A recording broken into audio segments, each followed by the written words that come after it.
જામનગરમાં national fire service day નિમિત્તે 66 શહીદ ફાયર જવાનોને અપાઈ શ્રદ્ધાંજલિ।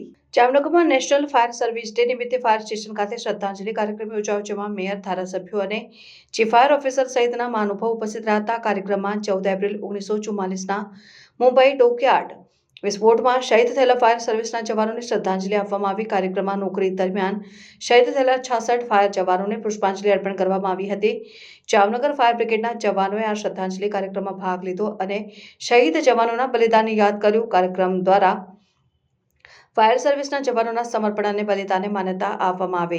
નેશનલ ફાયર સર્વિસ ડેના ભાગરૂપે ફાયર વિભાગ દ્વારા આગની ઘટનાઓને રોકવા માટે લોકોમાં જાગૃતિ ફેલાવવાનો પ્રયાસ કરવામાં આવ્યો। આ કાર્યક્રમમાં ફાયર સેફટી અને આગથી બચવાના ઉપાયો અંગે માહિતી આપવામાં આવી હતી, જેનાથી લોકોમાં આગથી બચાવ માટેની સમજણ વધારવામાં આવી। આ શ્રદ્ધાંજલિ કાર્યક્રમ દ્વારા ફાયર સર્વિસના જવાનોના બલિદાનને માન્યતા આપવામાં આવી અને તેમના સમર્પણને ઉજાગર કરવામાં આવ્યું। કાર્યક્રમ દ્વારા ફાયર સર્વિસના જવાનોના બલિદાનને યાદ કરીને સમાજમાં આગથી બચાવ માટેની જાગૃતિ ફેલાવવાનો પ્રયાસ થયો।